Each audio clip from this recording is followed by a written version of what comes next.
No ar, Rádio em Revista. Olá, começa agora o especial Rádio em Revista, jornal da Rede Alesp. Um resumo das principais entrevistas que foram feitas aqui no nosso jornal diário, com especialistas de diversas áreas, sempre debatendo temas de importância para todos nós. Saúde, educação, políticas públicas, lazer. Alguns dos assuntos que o jornal da Rede Alesp leva até você todos os dias. Então vamos a mais uma edição do Rádio em Revista. Vamos começar o programa de hoje falando sobre um assunto que interessa para muita gente. Olha, a recolocação no mercado de trabalho. E para conversar sobre esse tema, Melissa Araújo e Guga Mendonça entrevistaram Ellen Cicolin, especialista em recursos humanos. A Ellen deu dicas importantes para quem está à procura de um emprego. Eles falaram também quais as expectativas que o mercado de trabalho reserva nesta reta final de 2020. Vamos acompanhar. Qual a análise que você faz da oferta de vagas para esse final de 2020? Então, nós temos acompanhado aí alguns dados, né, inclusive da Confederação Nacional de Comércio, e há uma projeção aí de que cerca de 82% das vagas temporárias agora de final de ano serão direcionadas para a área aí de varejo, né? Esse número está em torno aí de 70 mil vagas, né, de acordo com a projeção, os dados que a gente tem acompanhado. Houve uma diminuição, obviamente, né, por conta da desaceleração da economia em relação ao ano passado. Ano passado a gente teve uma média de 88 mil postos de trabalho abertos, e esse ano a gente tem uma projeção de 70 mil postos de trabalho, né, de vagas temporárias relacionadas, então, ao varejo, né? Então, principalmente aí posições relacionadas a lojas de vestimentas, né? Calçados, artigos domésticos, enfim, essas oportunidades estão bem direcionadas para essas áreas. Ellen, muitas pessoas estão à procura de oportunidade de trabalho sem sucesso. É momento de buscar uma nova área, tentar, né, enveredar para uma nova área aí de trabalho? Sim, na verdade, é claro, precisa primeiro ser feita uma avaliação, mas esse é o momento, de fato, de utilizarmos aí todas as nossas competências ligadas à flexibilidade, né? É o momento de avaliar, inclusive, quais são as minhas habilidades, as minhas qualificações, e às vezes até se arriscar em trabalhos, né, freelancer, temporários, que tem a ver aí com algumas das minhas habilidades, porque esse é um momento, infelizmente, onde a gente tem aí, né, um número muito grande de pessoas desempregadas e a gente sabe da dificuldade de se recolocar. Então, às vezes, existem até algumas carreiras que nos atraem e que a gente nunca experimentou. Então, se a gente tiver oportunidade nesse momento, eu acho que é um momento, sim, da gente repensar e se abrir para novas oportunidades, né? Principalmente de acordo com a necessidade de cada um, né? Uhum.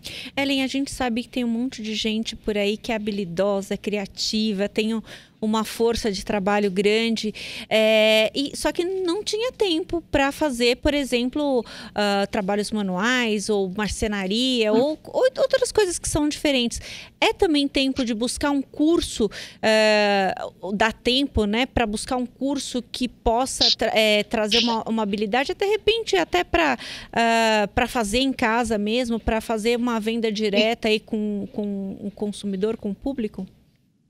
Sim, a gente sabe que todo o período de crise também nascem aí uma série de novas habilidades, né, de projetos interessantes, as pessoas vão se reinventando, é uma oportunidade de reinvenção em diversos níveis, né, então é um momento sim de novas qualificações, aliás, há inclusive uma sugestão, um direcionamento para que as pessoas busquem essas novas qualificações. É claro que quando a gente vai se referir a algumas áreas específicas onde há mais possibilidade de empregabilidade, a gente vai se referir às principais áreas, né, ou as qualificações relacionadas às áreas de tecnologia, e-commerce, atendimento, né, tanto atendimento presencial quanto online, mas é óbvio que o foco agora está mais voltado para o atendimento online, mas toda nova habilidade que a gente se dispuser a aprender neste momento é importante, nos abre aí novas possibilidades, né? Então, sim, esse é o momento. A gente tem visto que as pessoas, inclusive, estão buscando muito as formações, os cursos online. Existem muitos cursos que são disponibilizados de forma gratuita. É claro que nesse momento a gente precisa também fazer uma curadoria, ou seja, identificar quais são aqueles cursos que têm de fato um conteúdo de valor e que vai nos ajudar nesse momento, né? Mas após feita aí essa curadoria, é o momento da gente adquirir novas habilidades, com certeza. Agora, é interessante, né? Muita gente fora do mercado de trabalho. É importante, né, a gente esclarecer. Uma pessoa, por exemplo, deve aceitar um salário menor para voltar ao mercado de trabalho, ou de repente uma função abaixo do que ela exercia. Você acha que é possível voltar atrás para tentar depois conseguir aí um maior êxito e um crescimento dentro de outra empresa? Esse é um momento que eu acho que não cabe nenhum tipo de engessamento e nenhum tipo de rigidez, né? É claro que cada pessoa sabe a sua real necessidade. Então, se existem pessoas que têm aí um tipo de reserva, né? Que dá para viver da reserva, que não quer mudar de área, que não quer baixar aí de repente, né, o salário que já vinha ganhando há um tempo. Enfim, cada pessoa entende a sua necessidade. Mas, acima de tudo, a gente entende que não há um engessamento, principalmente nesse momento, né? Nem dos recrutadores, nem das empresas e muito menos das pessoas que estão em busca de uma oportunidade. Então, nesse momento, um emprego temporário, um freela que a gente chama, né? Um freelance, enfim, um emprego que de repente você entre com um salário menor, mas tem uma perspectiva, tem uma possibilidade de executar um bom trabalho e entrar em carreira, entrar em trilha de desenvolvimento. Eu acho que todas as questões devem ser consideradas, claro que caso a caso, dentro das condições, né, dentro das minhas limitações também, mas eu acho que nesse momento não é o momento da gente ter um pensamento radical, né, e sim abrir aí, sair da caixa, flexibilizar as formas de avaliação para que a gente tenha bons resultados, inclusive no futuro. Inclusive podem até surgir boas coisas de escolhas diferentes que a gente faz nesse momento, né, então acho que esse é o momento acima de tudo, da flexibilidade. Ellen, eu queria pedir para você dar uma dica para quem está lá do outro lado, está buscando uma oportunidade, o pai de família que já está ali agoniado porque não tem uma perspectiva, a mãe de família que também está nessa agonia. Qual que é a sua dica em termos de comportamento, de estratégia, para conseguir uma nova oportunidade nesse momento? Bom, existem algumas que eu acho que elas são tradicionais, né, que elas equivalem para qualquer momento na vida, e existem outras que estão relacionadas às mudanças que a gente tem vivido nos últimos tempos, né.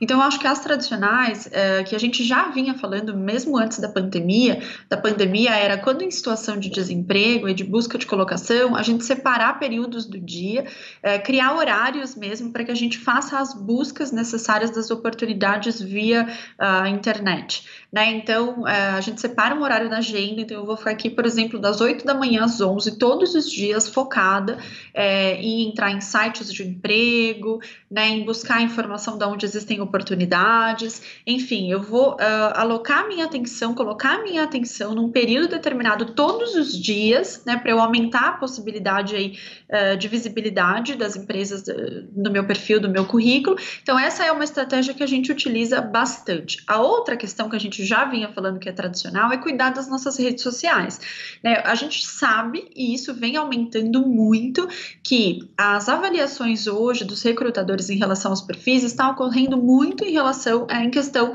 das redes sociais. Então, né, redes profissionais que a gente tem aí, como o LinkedIn e outras, e também as redes pessoais, né? Dizer que hoje o recrutador ele fica só na rede profissional, nem sempre, né? Ele também vai em busca de características de comportamento que estão alinhadas às nossas redes pessoais. Então, um tipo de cuidado, de zelo com a imagem que eu vou passar, com aquilo que eu vou comunicar através da minha rede profissional, mas também das minhas redes sociais, que são pessoais, a gente precisa ter esse cuidado, tá? Então, cada vez mais esse processo está acontecendo dessa forma. E por que está acontecendo dessa forma? Porque as empresas hoje sabem que o bom profissional é aquele que tem um nível de comportamento adequado, que tem as competências emocionais e socioemocionais que estejam adequadas ao negócio, e não mais só a capacidade técnica. A capacidade técnica é importante? É importante, sempre será importante, mas ela não é a mais importante. Por que ela não é a mais importante? Porque quando eu identifico candidatos que tenham proatividade, responsabilidade, amor ao trabalho, amor ao desenvolvimento, competências como inteligência emocional, flexibilidade, enfim, essas competências tornam muito mais fácil o processo de aprendizagem de competências técnicas. Agora, se eu tenho um candidato que ele é muito bom tecnicamente, mas ele não tem um comportamento, não é proativo, não tem vontade, não tem brilho nos olhos, não está a fim de aprender coisas novas, é muito mais difícil eu adequar comportamento, mudar comportamento do que criar aprendizado técnico. Então, o comportamento ele é mais importante do que a qualificação em muitos momentos, tá bom? Então, é claro que a gente não está desprezando a qualificação, que fique claro, ela é importante, mas a avaliação comportamental ela tem subido cada vez mais aí diante dos olhares dos recrutadores, né? Por isso que é importante cuidar dessas questões. Outras dicas baixar os aplicativos que hoje estão sendo muito utilizados, né? Os aplicativos como Zoom, Google Meet e outras plataformas, diversas delas, que estão sendo muito utilizadas pelos recrutadores. Se preparar, procurar um local da casa que seja bem iluminado, clean, né? Fechar a porta do guarda-roupa. Então, às vezes, né, o entrevistador abre lá a câmera para fazer uma entrevista digital com a pessoa, e não precisa ter um computador, pelo próprio celular você consegue baixar esses aplicativos e fazer a entrevista, mas precisa ter um local bem iluminado, organizado, né, que tenha aí de preferência silencioso, que tenha uma boa internet, ou ficar próximo aí dos aparelhos, né, de Wi-Fi, para que realmente possa ter uma boa entrevista. Eu acho que essas são as principais dicas, e para fechar, uma coisa que tem sido muito utilizada, e a gente percebe um ganho, é de fato acionar, fazer um networking que realmente funciona. Como que é isso, né? Chamar as minhas redes de contato, as pessoas que eu conheço, não só nos momentos que eu preciso, mas manter viva essas redes, e quando eu estiver fazendo uma reunião de networking, ou seja, conhecendo melhor uma pessoa, seja através das redes sociais ou da minha própria rede de contato, quando eu estiver conversando com essa pessoa, e entender também como que eu posso fazer para ajudar essa pessoa, né? Por quê? Mas eu que estou procurando emprego. Sim, mas a outra pessoa também pode estar, ou em algum momento pode estar, e de repente na sua rede de contato, você conhece alguém que não tem uma vaga para você, mas pode ter para aquela pessoa. Isso vai gerando um movimento de ajuda mútua, quer dizer, aquela pessoa vai se sentir grata porque você tentou ajudar, mesmo precisando, e também vai estar de olho para ver se consegue uma oportunidade para você. Então, essas dicas a gente tem visto que são as principais, porque elas realmente têm ajudado aí as pessoas a se colocarem. E a gente continua falando sobre o mercado de trabalho. Agora, eu separei uma entrevista que o Luciano Teixeira e eu fizemos aqui no Jornal da Rede Alesp com Patrícia Jardim. Ela é gestora em uma empresa de rastreamento. E foi um bate-papo muito interessante. Nós falamos sobre a lei federal que determina que empresas com mais de 100 funcionários destinem até 5% das vagas para pessoas com deficiência. Eu queria que a senhora já começasse explicando para a gente um pouquinho sobre essa lei, a 8.231 de 91. A lei foi assinada em 91 e determina que as empresas com mais de 100 funcionários guardem de 2% a 5% das vagas, né? 29 anos após a sua assinatura, os portadores de deficiência ainda sofrem com a falta de oportunidade no mercado de trabalho. Não, só lembrando, doutora, só lembrando, Patrícia, portador de deficiência, a palavra portador, muitas vezes, a gente uma vez até já perguntou para eles, assim, qual que é o termo certo que a gente usa, né? Portador é alguém que pode portar uma hora e outra hora pode não portar. Eles gostam de pessoa com deficiência, que é o termo que a gente usa. Uma questão que a gente está discutindo hoje aqui no Jornal da Rede Alesp é o acesso da diversidade aos espaços de poder, a educação plena. A gente vê muitas vezes, né, nessa lei, que a pessoa com deficiência, né, ela vai ocupar aquele cargo muitas vezes de da recepção, de atendente. Existe um trabalho de vocês para que a pessoa com deficiência ela ocupe também cargos de poder, para que ela tome decisões, para que ela interaja muitas vezes, né? Muitas empresas usam essa cota para aquelas funções mais básicas, da base da pirâmide, né? Mas as pessoas elas têm muito a oferecer muitas vezes. Exatamente. Né? E existe um trabalho aí de empoderamento da pessoa com deficiência? Sim, na Doutor Localiza, nenhuma deficiência é igual. Uma pessoa com deficiência, ela vai precisar de um tempo de adaptação, assim como uma pessoa que não tem deficiência precisará.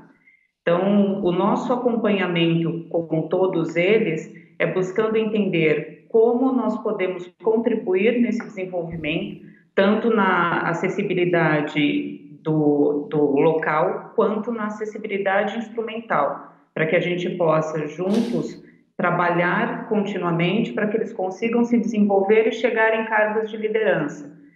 Nós temos um projeto interno onde o objetivo é que a contratação de pessoas com deficiência ela cresça dentro da nossa empresa e que os próprios líderes sejam também portadores. Assim, fica muito mais fácil a gestão e a aceitação, né? Doutora, a questão também da escolaridade é um grande desafio, né? A formação, tanto acadêmica quanto a formação ali mais técnica, né? Por conta de várias situações, por exemplo, a acessibilidade, a condição, então, por exemplo, se for um cadeirante, pessoa que tem uma mobilidade reduzida, de chegar à escola, então isso já também atrapalha, a pessoa com pouca visão ou quem é cego mesmo também precisa ir para escolas que sejam adaptadas, que tenham o braille. Essa questão da educação, da formação, como tem avançado? São, então, 29 anos de lei, mas como que as empresas também têm colaborado para que essas pessoas sejam capacitadas para ocupar as vagas? Um adulto que precisa de inclusão já foi uma criança que passou por dificuldades e as escolas e empresas têm um papel muito importante nesse processo de desenvolvimento e de educação. Quando as escolas elas devem ensinar desde cedo o respeito e acolhimento que são fundamentais, assim nós teremos uma sociedade com mais consciência e mais inclusiva. Dentro das empresas, essa conscientização não é igual, não é diferente, né? Todos nós precisamos entender que o cuidado com um PCD e o cuidado com esse espaço, como nós vamos permitir que eles consigam se locomover dentro da empresa até chegar à empresa, ele é super importante. E ninguém melhor para poder nos ajudar nesse desenvolvimento como a própria pessoa com deficiência, porque quando é uma conversa realizada sem tabus, falando exatamente sobre quais as suas necessidades, ela melhor do que ninguém vai nos orientar sobre a sua deficiência, se ela precisa de ajuda e qual a forma que nós podemos ajudar. Então, hoje, dentro da empresa, nós buscamos ouvir mais, como nós podemos ser participativos com cada particularidade e não fazendo um manual para se tratar como se fosse todos iguais, né? A diversidade é muito grande e cada um tem uma necessidade especial que nós precisamos atender para permitir que eles consigam se desenvolver dentro da empresa e na sociedade como um todo.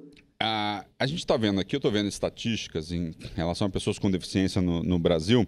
Segundo o IBGE, são 45 milhões de pessoas, ou seja, quase 1 em cada 4 pessoas no nosso país tem algum tipo de deficiência baixa, moderada ou forte. No mercado de trabalho, 418.500 pessoas com deficiência têm carteira assinada de acordo com dados aí apresentados em 2016 pelo Ministério do Trabalho. Ou seja, a gente tem um cenário que são 45 milhões de pessoas com deficiência e 418.500 pessoas com carteira de trabalho. Existe aí uma disparidade em relação a esse total, né? Vamos fazer a porcentagem aí, dá 1% desse total de pessoas com deficiência. Como é que a senhora avalia essa questão? Infelizmente, ainda há muita desigualdade, né? É um tabu que, em relação à contratação de pessoas com deficiência. Eu acredito que muito disso vem da falta de informação que se transforma em procedimento da nossa sociedade por acreditar que toda deficiência é incapacitante ou que uma pessoa com deficiência não poderá ser produtiva para uma empresa. Ela pode sim ser produtiva. O fato dela ter alguma impossibilidade de exercer ou um membro ou auditivo ou visual faz dela uma pessoa com especialidades e desenvolvimentos que outras pessoas sem deficiência não teria.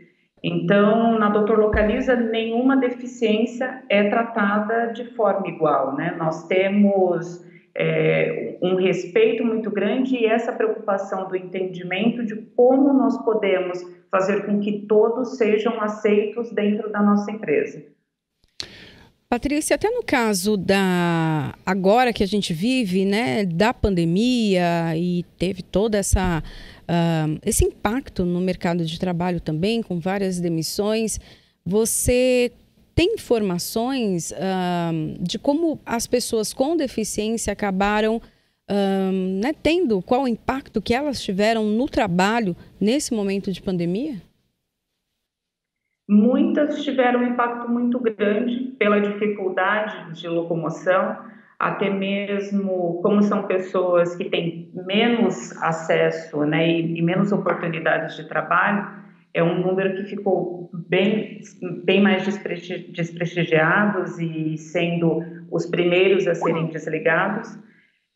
O nosso modelo de trabalho durante o período da pandemia foi garantir que todos os colaboradores que tinham alguma deficiência ou que tinham alguma particularidade trabalhassem das suas casas. Hoje, boa parte dos nossos colaboradores, eles estão trabalhando das suas residências, mas garantindo que eles continuem produzindo e tendo, né, essa aceitação de mercado, não deixando de fazer parte do quadro profissional. O que muda com a pandemia? Né?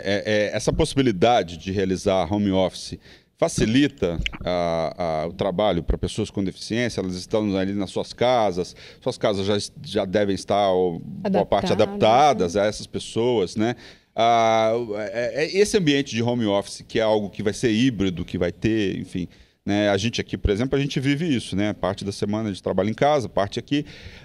Isso vai ajudar a pessoa com deficiência? A senhora acredita nisso? Ajuda muito, porque eles já estão num ambiente preparados e adaptados para suas necessidades, onde a produtividade deles acaba aumentando muito. As empresas, elas precisam ter consciência que o profissional trabalhando da sua residência ou local dentro da empresa, ele consegue produzir de formas diferentes e quando ele está no seu ambiente, que tem a sua maior flexibilidade, onde ele tem a sua acessibilidade garantida, a produção e o seu desenvolvimento com o mercado acaba sendo muito maior. É uma reclamação, uma das reclamações, então, dos empregadores é a questão da qualificação das pessoas com deficiência e aí muitas vagas não conseguem ser ali ocupadas por conta disso, mas também tem um outro lado que as empresas precisam se adaptar também para receber as pessoas com deficiência. Há uma reclamação em relação a isso. Isso é importantíssimo que você está falando. Até a colocação ali dos móveis, os espaços, de repente, para uma passagem de uma cadeira de rodas. Então, há também uma necessidade disso que as empresas acabam reclamando. E muitos empresários querem só que a pessoa se adapte, né? Mas é preciso mudar a mentalidade, não só da empresa, mas do staff, das pessoas que trabalham direta e indiretamente para acolher essa pessoa com deficiência, né? Sim. Eu queria que a senhora falasse um pouco disso. Realizar diversas ações estruturadas para promover e dar suporte à inclusão é algo permanente. É uma via de mão dupla, né? Você não pode estar aberto a querer ter a inclusão e não estar aberto a querer fazer adaptações para permitir um ambiente agradável e um ambiente protegido, principalmente para as pessoas com deficiência.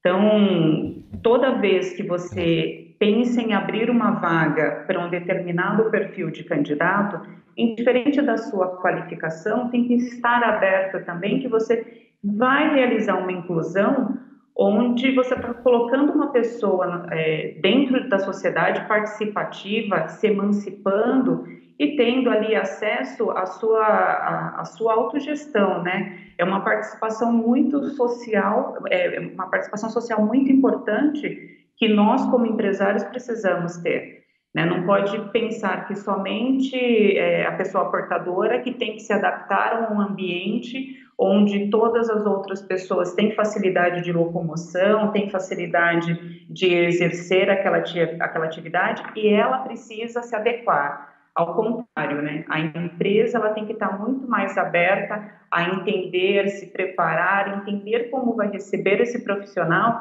e acompanhá-lo para que seu desenvolvimento aconteça.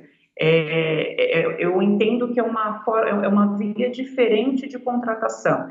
É onde você fica aberto ao mercado para receber pessoas que têm muito mais a agregar, porque ela tem uma visão diferente, ela passou boa parte da sua vida não sendo inclusa, e às vezes nós, no dia a dia, tratamos os profissionais como se eles já estivessem adequados e adaptados, e nós podemos agregar muito mais à vida da sociedade tendo profissionais portadores de deficiência, né? O especial Rádio em Revista faz um pequeno intervalo. Voltamos em instantes. Não saia daí. O programa Rádio em Revista volta já.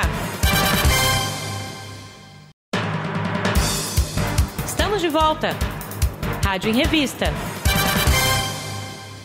O programa Rádio em Revista está de volta com muito mais informação para você. Vamos falar agora sobre saúde. O Jeremias Gomes entrevistou o Marcelo Itiro Takano, que é coordenador do projeto Avança Saúde São Paulo. E eles conversaram sobre o aplicativo eSaúde SP, mais um avanço na telemedicina aqui na capital paulista.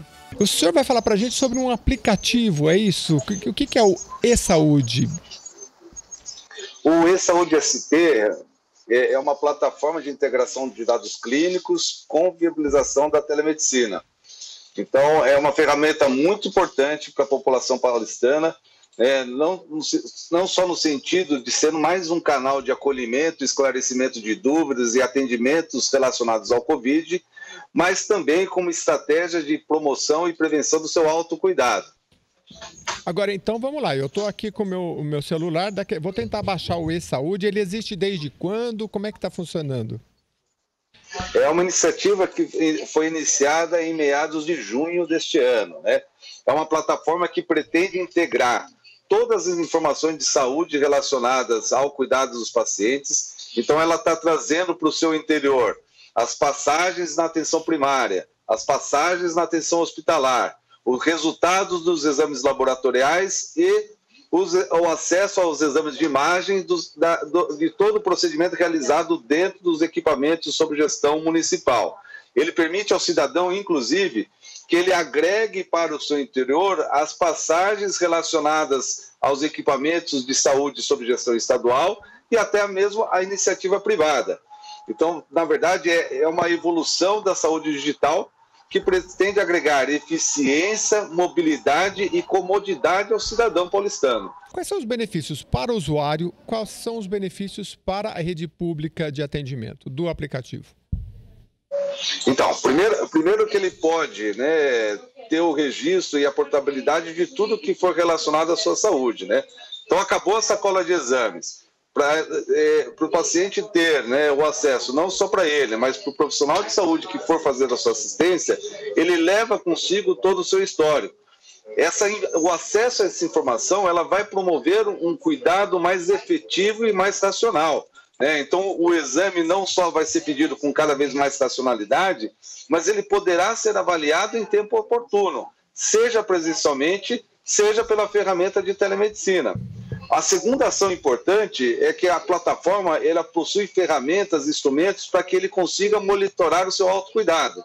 Então, o acompanhamento diário do seu peso, da sua pressão, das medicações em utilização, né, do registro de alergia, sim ou não, tudo isso está entregue ao profissional, ao usuário, né? E ele pode participar ativamente desse seu cuidado. Agora, pelo setor público, como é que vocês usam esses dados? Esse paciente aqui, ele não precisa ir para um especialista agora, ele pode ir pelo menos na unidade básica de saúde. Como é que vocês estão usando esses dados do aplicativo? Então vamos dar um exemplo real e oportuno aqui nesse momento de pandemia. Se um cidadão que tiver algum sintoma relacionado ao Covid acessar através da plataforma o @Covid, do outro lado da tela vai ter uma equipe de médicos e enfermeiros capazes de avaliar todos os sinais e sintomas que o paciente apresentar e colocar dentro da plataforma. Além disso, esse profissional de saúde que está cuidando, mesmo à distância do paciente, ele vai ter acesso aos resultados dos exames que esse paciente já realizou dentro da rede, as suas passagens, sabendo qual é a característica desse paciente dentro do Sistema Único de Saúde. Então, um hipertenso que está com um monitoramento da sua pressão, mostrando alguma oscilação do nível ideal, né, que a gente acompanhe qual remédio que ele está tomando e que eventualmente tem uma comorbidade relacionada à Covid, o médico da telemedicina pode intervir, adequar a sua prescrição e dar o tratamento oportuno com uma eficiência e comodidade, né, para aquele cidadão. Então, mas ele pode agendar uma consulta, uma teleconsulta, digamos assim, pelo aplicativo ou não? Isso, nesse momento, esse acesso à teleconsulta é direto pelo @Covid, não há necessidade de agendamento. É só acessar, preencher os seus sinais e sintomas relacionados à Covid, que já temos do outro lado da tela uma equipe de médicos e enfermeiros prontas para o atendimento imediato. A evolução da telemedicina do município de São Paulo, ele vai disponibilizar no futuro, numa segunda etapa, as consultas por telemedicina. As consultas por telemedicina, nesse momento, estão sendo realizadas de uma maneira ativa, ou seja, a equipe da atenção primária identifica aqueles pacientes do grupo de risco e entra em contato com o usuário para fazer essa consulta. Mas aí a gente está falando de dois aplicativos, um é o @Covid e o outro é o eSaúde. Não, é um aplicativo só. É que o eSaúde SP ele oferece não só a integração de dados clínicos, mas não só a teleconsulta, mas também o @Covid. É tentar integrar de uma maneira única, fácil e eficiente, mais esse serviço da população paulistana aqui do município de São Paulo. Eu gostaria de saber também, Marcelo, eu fiz uma entrevista esses dias sobre telemedicina e eles estavam explicando, os especialistas, como é que que eles estão utilizando inteligência artificial, por exemplo, para dar um exemplo interessante. Você pega, Lilian, o raio-x do pulmão de uma pessoa, se pegar só o meu raio-x e de mais uma pessoa, você faz a análise, tudo bem, tá com Covid, não tá, tem essa doença ou não tá. Quando você pega 5 mil, 10 mil, 1 milhão de raio-x, a inteligência artificial ela vai comparando as imagens e ela chega com muita precisão no diagnóstico. Já chegamos lá, Marcelo, ou isso é um passo mais para frente, a inteligência artificial? Essa verdadeira revolução digital na saúde é algo que está em pleno avanço. Até mesmo dentro do município, do estado, existem prestadores fazendo, né, e aí o principal prestador de imagem aqui do município de São Paulo, ele vem realizando um estudo tomográfico, né, que pode predizer, né, o quantitativo de pacientes relacionados ao Covid.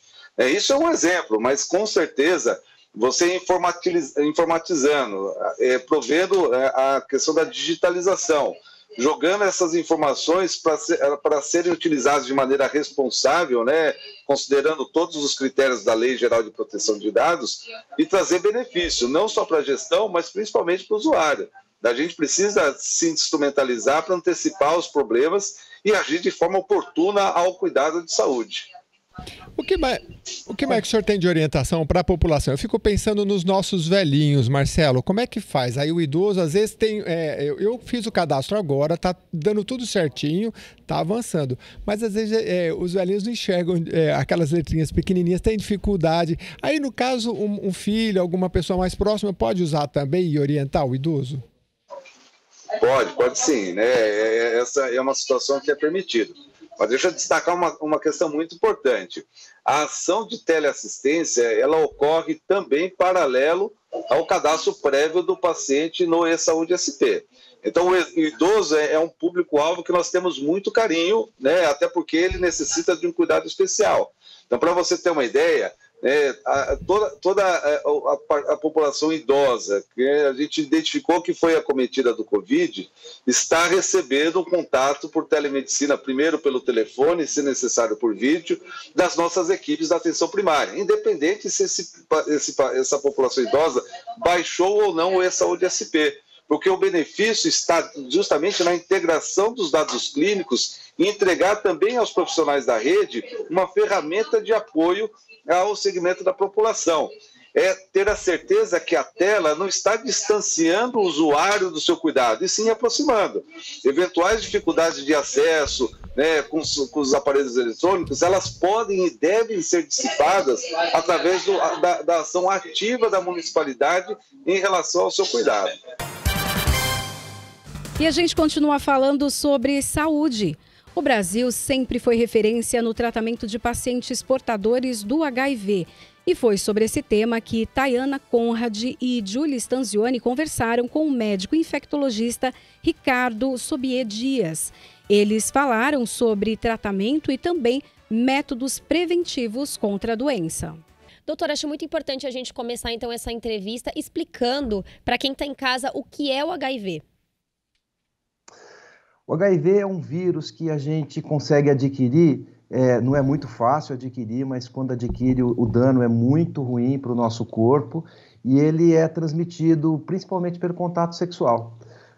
Ele pode ser transmitido também na hora que a gente injeta o sangue de alguém que está infectado, ou através de seringa, ou através de transfusões, mas a principal maneira da gente adquirir esse vírus é através de uma relação sexual, e é um vírus que fica com a gente a vida inteira. A gente ainda não consegue eliminar.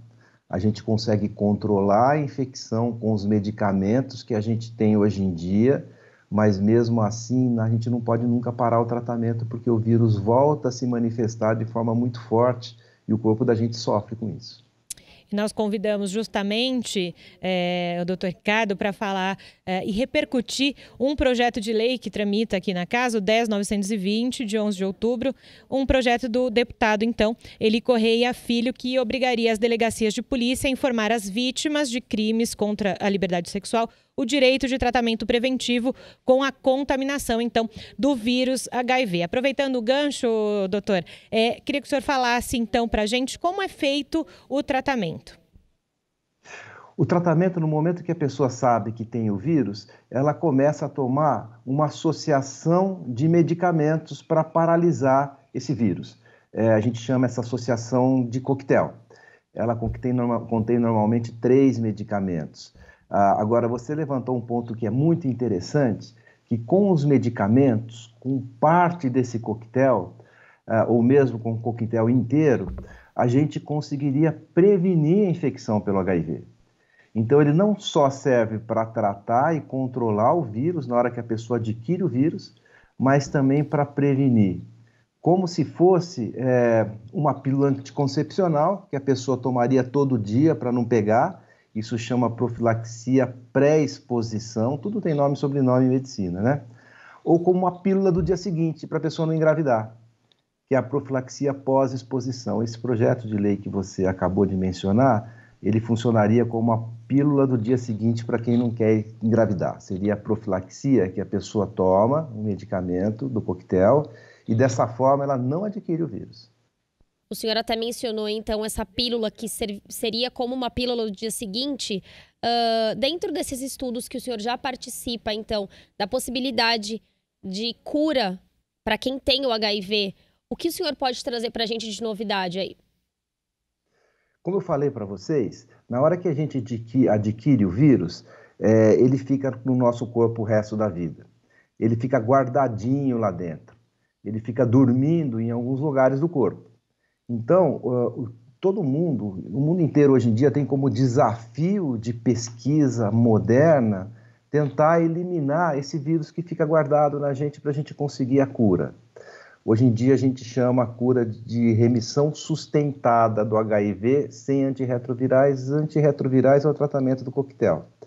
Então a gente usa, por exemplo, os nossos estudos, uma associação de intervenções com medicamentos, com vacina, para tentar diminuir a quantidade de vírus que fica guardado, dormindo no nosso corpo ou escondido no nosso corpo. Então, toda vez que o vírus se multiplica, o nosso remédio do coquetel mata o vírus. Agora, se ele não se multiplica, ele persiste. Então, o que a gente faz, na verdade, é eliminar essa persistência, às vezes até estimulando o vírus para que ele se multiplique e saia desse estado de latência, desse estado dormente. E aí a gente conseguiria diminuir a quantidade de vírus no corpo de uma pessoa, esse vírus que está guardado. Isso por si só já é uma coisa boa, porque diminuir a quantidade de vírus significa que ele vai ter uma quantidade menor de inflamação que esse vírus causa, mesmo na hora que ele está dormindo. E se a gente fizer isso de uma forma muito efetiva, a gente poderia curar a pessoa. A pessoa, na hora que a gente tiraria o tratamento, ela não voltaria a ter nenhum sinal do vírus. É isso que a gente tenta conseguir. Já existem casos de cura no mundo através de transplante de medula. 3 casos. Um dos pacientes, que foi o primeiro, acabou de falecer pela doença de base dele, que era uma leucemia. A leucemia voltou, né? É justamente a causa do transplante de medula dele, mas ele estava curado. Então a gente já sabe que consegue curar. A gente não vai fazer transplante de medula em todo mundo para poder curar as pessoas, porque isso vem com um risco grande, mas a gente pode tentar algumas alternativas semelhantes para poder eliminar o vírus do corpo de uma pessoa. E, doutor, como a Tayana disse agora há pouco, o senhor é uma grande referência aqui no Brasil de estudos sobre o HIV, coordena pesquisas com relação a isso. Aproveitando o gancho que o senhor falou de curados no mundo, né, que nós tivemos, como é que andam, então, os estudos aqui de HIV no Brasil? Antes da gente dar sequência, continuar falando sobre a lei. A gente tem vários estudos no Brasil. O Brasil sempre foi uma referência nessa geração de conhecimento. O Brasil não só sempre foi uma referência em tratar as pessoas, diagnosticar as pessoas e tentar, de forma pioneira, inovadora, controlar a epidemia, mas também de conduzir alguns estudos. A gente conduz alguns estudos de tratamento com os medicamentos novos ou com estratégias novas. Toda vez que a indústria farmacêutica desenvolve algum medicamento, o Brasil sempre é um dos pontos mais importantes para a gente testar, pela quantidade de pessoas que a gente tem, pela equipe distribuída no Brasil inteiro de pesquisadores que conseguem conduzir esse tipo de estudo.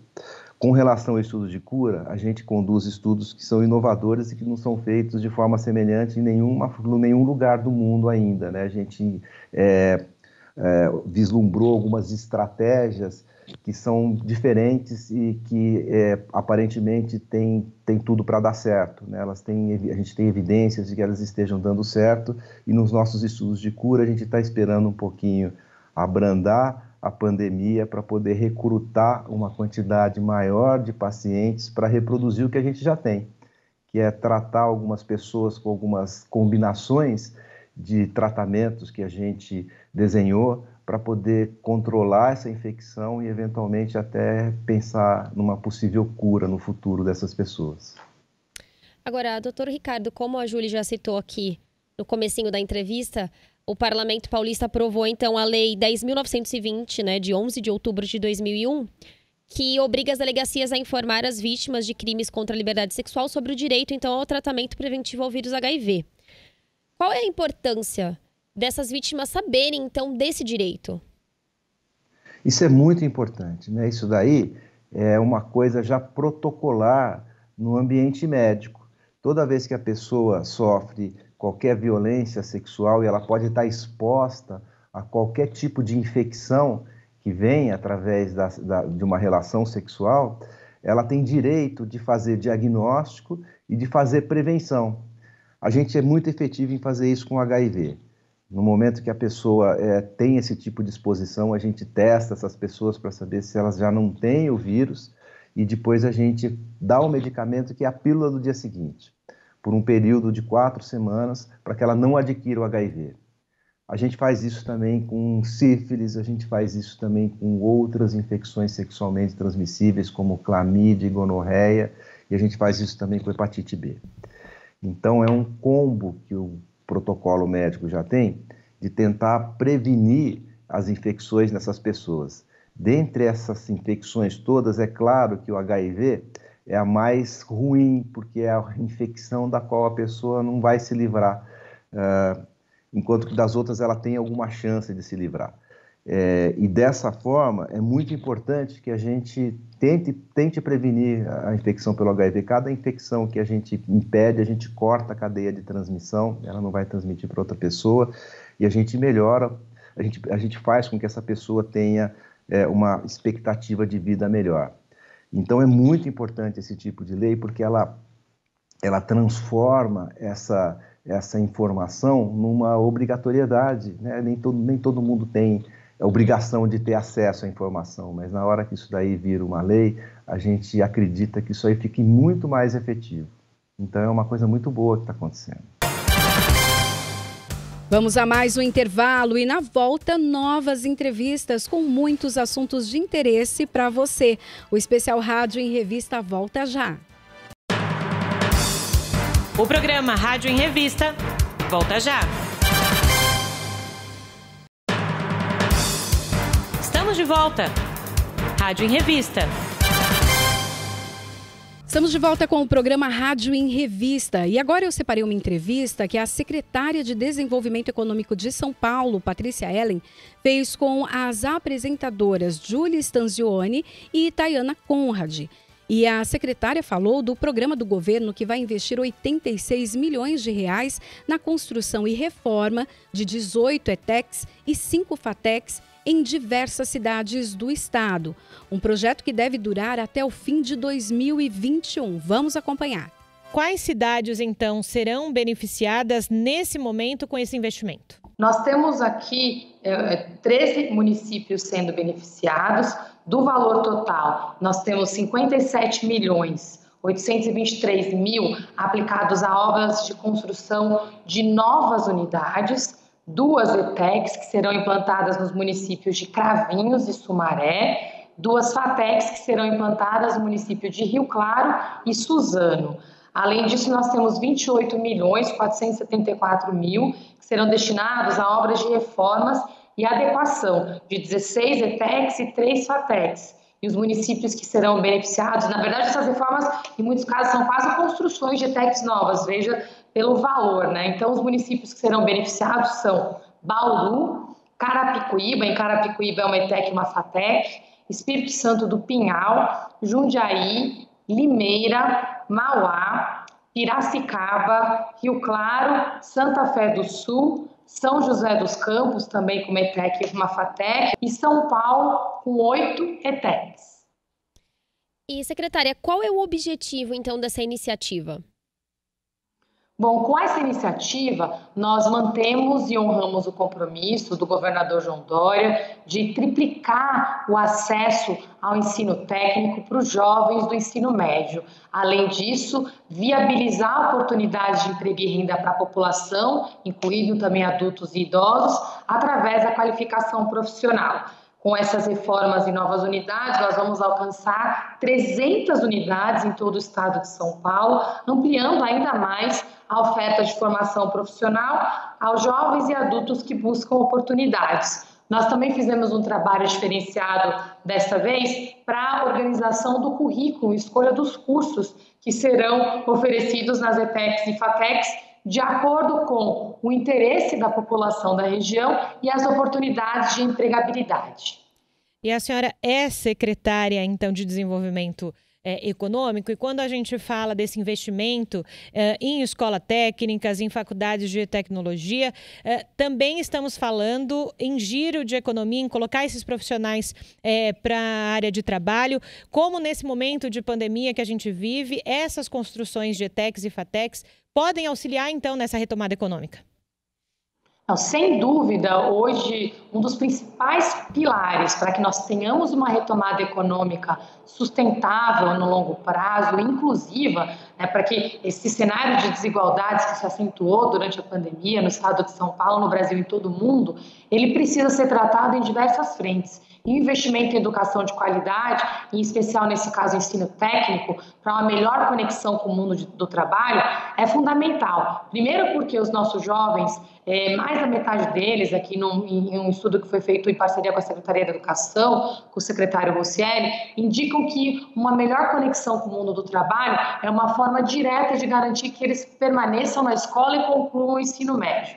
Além disso, nós estamos verificando que com a dificuldade das empresas que agora estão retomando rapidamente, a gente precisa garantir que as pessoas empregadas entreguem então uma melhor produtividade, e a qualidade de mão de obra é crítica para dar chance para as pessoas ocuparem as vagas disponíveis. Vou dar um exemplo de um setor específico, que é o setor de tecnologia.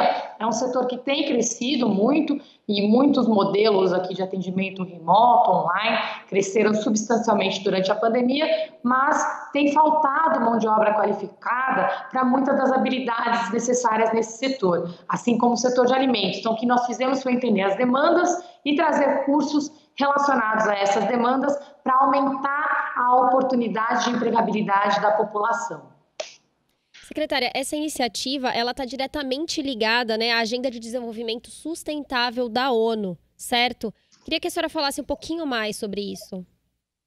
Sem dúvida, a Agenda de Desenvolvimento Sustentável da ONU traz diversos objetivos. A Agenda 2030, ela desenha metas para o mundo, né, para qual é o mundo que nós queremos ter em 2030. E ela trabalha 17 objetivos de desenvolvimento sustentável. Nós podemos atrelar essa agenda aqui, direta ou indiretamente, a uma série de objetivos. O primeiro ali, no objetivo de número 4, educação de qualidade, é um objetivo direto, mas nós temos outros objetivos, como o objetivo de combate às desigualdades, o próprio objetivo de desenvolvimento econômico inclusivo. Então, dos 17 objetivos, nós podemos dizer que diretamente nós temos ali 4 ou 5 objetivos totalmente relacionados, mas investir na população acaba impactando todos os objetivos de desenvolvimento sustentável, né? A melhor forma da gente ter um modelo de desenvolvimento sustentável é investir nos nossos cidadãos, nas nossas cidadãs.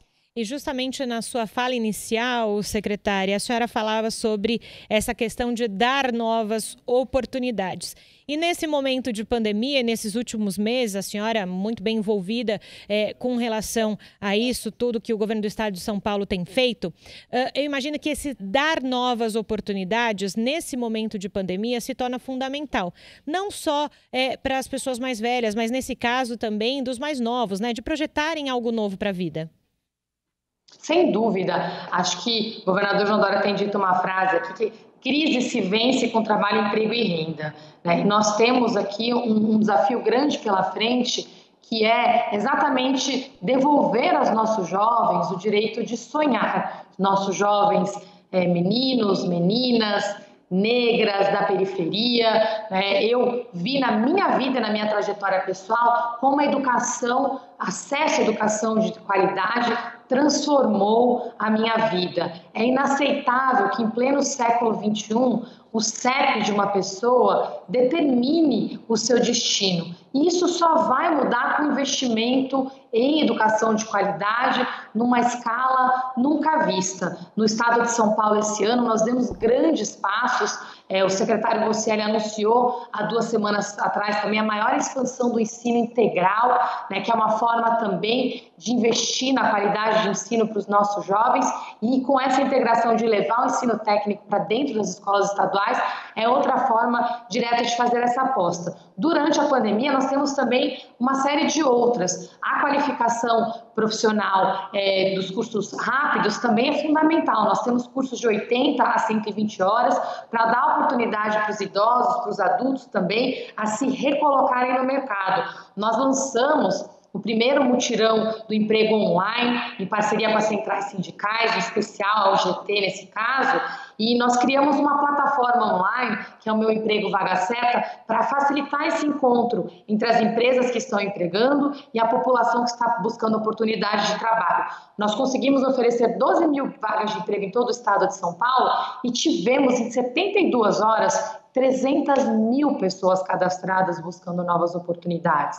E 70% dessas pessoas pediram para terem oportunidades de qualificação profissional. Por isso que na sequência nós lançamos o primeiro mutirão de qualificação já realizado e também um mutirão muito grande e online, com 240 mil oportunidades de qualificação profissional, que inclusive estão abertas agora, com vagas de curso presenciais e virtuais, para apoiar a nossa população nesse processo de retomada. E eu imagino, secretária, que nesse ano de 2020 tivemos grandes desafios para os gestores públicos, né? A senhora, como secretária, para a senhora, qual foi o maior desafio? Ou está sendo, né? O maior desafio para o gestor público é exatamente escolher um caminho, né, um caminho de uma gestão baseada em dados, evidências, o compromisso com transparência para a população e tomar as decisões que protejam vidas, que respeitem a ciência e que compartilhem esses dados com a população o tempo todo. Uma vez que a gente toma essa decisão, o desafio é exatamente dar tempo ao tempo e mostrar, assim, somente com o tempo é que as pessoas vão ver a coerência das decisões e dos resultados. Agora, após 8 meses de pandemia, nós já vimos a diferença do estado de São Paulo com relação ao resto do mundo, que estão enfrentando aqui uma segunda onda fortíssima. Países tão desenvolvidos como a Suécia, que eu já tive a chance de morar por um período, eu não consigo nem acreditar que nessa segunda onda tem 6 vezes mais casos do que já tiveram na primeira onda, que estão registrando mais de 50 casos a cada 100 mil habitantes, enquanto São Paulo está registrando em torno de 10. E qual que é o nosso desafio agora? Tomar decisões difíceis que protegem a vida das pessoas, mas que são as decisões corretas no médio prazo para uma retomada econômica sustentável, porque não há caminho que possa passar por abrir mão de proteger a vida das pessoas. E essa escolha é uma escolha dura que precisa ser tomada, que não é uma decisão política. Nós vimos aqui no governo de São Paulo, principalmente para quem tem cargo eletivo, como foi difícil, como tem sido difícil tomar decisões e o custo político que existe. Mas o gestor público tem que fazer essa escolha, a escolha pelas pessoas, pelas vidas, custe o que custar. Agora, secretária, a gente sabe aí da importância dessas ETECs e dessas FATECs para as famílias, para os jovens. É realmente uma oportunidade única que esses jovens têm de se preparar aí para o mercado de trabalho. Então, quantos jovens, quantos adultos serão impactados com esse investimento do governo? Nós temos aqui no nosso ecossistema de ETECs e FATECs, hoje cerca de 300 mil jovens inscritos nos nossos cursos, os cursos mais longos das ETECs e FATECs, de ensino técnico e de ensino superior, para o tecnólogo e as graduações das FATECs. Nos cursos rápidos, somente esse ano, nós já rodamos mais de 300 mil qualificações profissionais diretamente nas ETECs e FATECs e outras 500 mil através de parceiros. Então, esse ano, como um exemplo, nós já impactamos cerca de 1 milhão de pessoas através dos programas diretamente das ETECs e FATECs e também através dos programas de empreendedorismo que fazemos em parceria entre ETECs e FATECs, SEBRAE e outros parceiros. E sabemos que precisamos continuar fazendo com que esse número cresça. Por isso que essa expansão é tão importante. Nossa meta é garantir que pelo menos 1 em cada 3 jovens do ensino médio conclua o ensino médio com o curso técnico profissional simultâneo, ou seja, com 2 diplomas, e além disso, criar esse modelo de uma formação em massa da nossa população em ensino técnico profissionalizante e também ensino voltado ao empreendedorismo. E para encerrar o programa de hoje, vamos falar sobre a participação de pesquisadores brasileiros junto à ONU, Organização das Nações Unidas. O Jeremias Gomes e Lilian Busato conversaram com Marta Arrest, que é responsável pelo Centro de Estudos da Metrópole. E a Marta esclareceu que esse estudo vai debater e definir estratégias nacionais e internacionais de recuperação da crise socioeconômica. Vamos entender, então, o que é essa participação da FAPESP dentro deste estudo, como é que vocês estão participando, quantos pesquisadores, enfim, explica para a gente. Na verdade, ainda não é um estudo, é uma chamada para estudos, né? Uhum. A ONU liderou um conjunto muito grande de instituições internacionais. Pelo lado brasileiro, foi a FAPESP que participou da elaboração desse documento, que é um documento que estabelece uma agenda de pesquisa, né, a se constituir em chamadas conjuntas de pesquisa para a ciência mundial, aí incluída a ciência brasileira, produzir interpretações e conhecimentos a respeito do mundo pós-Covid, né, das estratégias de recuperação social e econômica no pós-Covid. Marta, mais uma vez a gente agradece a sua participação aqui no Jornal da Rede Alesp. Nos conta uma coisa, Marta, como é que o Brasil ele está inserido nessa mobilização? Conta isso pra gente. Bom, a FAPESP é uma instituição de fomento à pesquisa, né, aqui do estado de São Paulo, que deu passos muito grandes na direção da internacionalização da pesquisa e na inserção de redes de pesquisa internacionais. Então, a FAPESP não apenas estimula que os seus pesquisadores façam, que os pesquisadores financiados pela FAPESP façam ciência de classe mundial, ou seja, conectada com o que há de mais avançado no mundo científico, né? Mas a FAPESP também deu passos muito grandes na direção de participar de editais conjuntos, né? Ou seja, em que agências internacionais de fomento elaboram uma agenda comum de pesquisa, né? Então, essa é mais uma, não é a única, mas é mais uma, mais um dos consórcios de agências de pesquisa dos quais a FAPESP participa, né? Esse é um consórcio muito importante, porque ele produz uma agenda de pesquisa num tema que é da maior importância e também porque ele participa de uma agenda de pesquisa que liderada pela ONU, mas que reúne 25 agências internacionais, né? Então, a presença da FAPESP nesse consórcio é muito importante, né? E só revela o grau de internacionalização da pesquisa que a FAPESP tem. Já existe um calendário assim de ações? Como é que vai funcionar?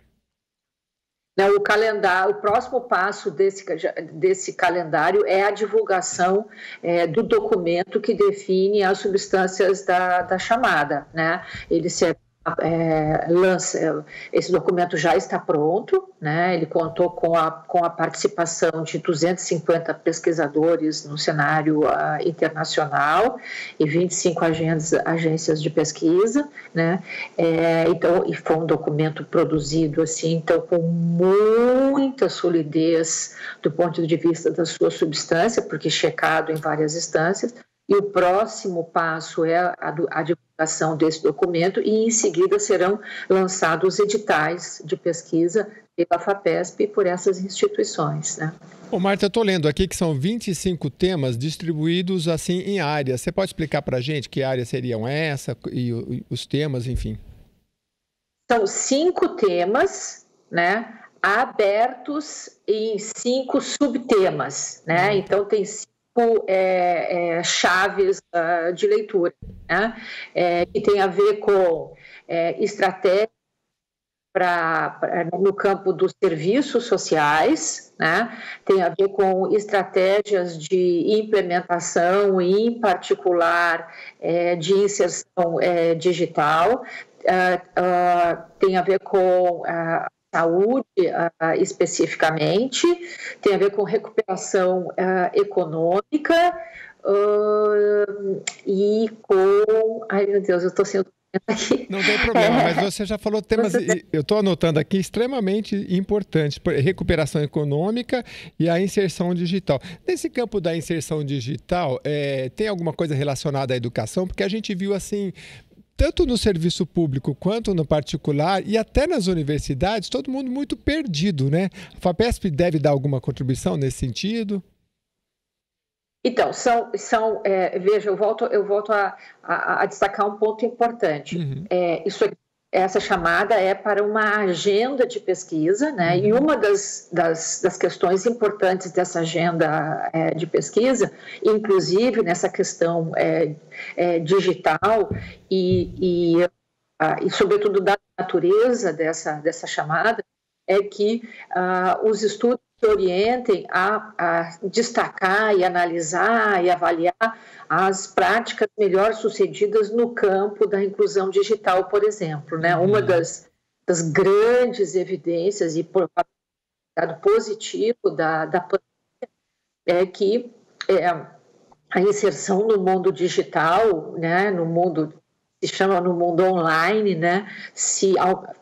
A importância estratégica ficou evidenciada nesse período que nós convivemos com a pandemia. Mas, ao mesmo tempo, ficou muito claro que as oportunidades de inserção no mundo online, no mundo digital, são muito desiguais e existem barreiras não triviais, né, para os indivíduos do ponto de vista das suas possibilidades de inserção digital. Então, o que esse pedacinho da chamada pesquisa pretende que os estudos possam produzir é input para se entender quais são as estratégias superiores de inserção digital e de superação das desigualdades de acesso, né? No mundo todo, havia experiências muito bem sucedidas nesse campo, e é isso que essa linha da chamada pretende recolher como vídeo para ser divulgado e para formar políticas públicas, né? Muito bem, a gente está conversando com a Marta Arreche, eu acho que é assim que se pronuncia, pesquisadora do Centro de Estudos de Metrópole, da FAPESP. E eu queria que você explicasse então para a gente, porque pelo que eu estou lendo aqui, inclusive no site da FAPESP, 250 especialistas aí do mundo todo, a FAPESP participa no Brasil, elegeram 25 prioridades, né? Então, esses são temas que são dentro de 5 temas e 5 subtemas que a senhora bem disse. Mas na prática, como é que funciona? Agora, começa a pesquisa, então, nesses temas? Como é que é o diálogo que vocês têm com esses outros países? Quanto tempo deve durar? Então, olha só, agências de fomento, elas têm um alto poder de indução da pesquisa que é realizada no mundo, né? Porque as agências de fomento estão dizendo, olha, nós vamos financiar isso aqui, né? Então, essa iniciativa liderada pela ONU, ela tem muita importância porque ela coordenou 25 agências, né, e recebeu a colaboração de 250 especialistas, né? Então, então a ideia, né, é que esse edital de pesquisa, né, que será, portanto, internacional, ele dirija a ciência para esses temas, né? Então, isso é muito importante, né? Porque ela vai atrair cientistas para produzir respostas para essas questões, né? Quais são as melhores estratégias de inserção digital? Que estratégias são superiores para universalizar o acesso a serviços de saúde, né? Que estratégias são superiores para produzir recuperação econômica, né? Tipicamente, chamadas desse tipo, elas têm um período de divulgação do edital, depois um período de seleção das melhores chamadas, né? Uma das características dessa chamada é que os trabalhos têm que ser comparativos, tem que ter mais de um país. Então, a ideia é que se produzam redes internacionais de pesquisa para os pesquisadores participar, né? As pesquisas desse tipo levam tipicamente 18 meses a 24 meses para produzir resultados. O programa especial Rádio em Revista, Jornal da Rede Alesp, chega ao fim. Até o nosso próximo encontro. Tchau, tchau.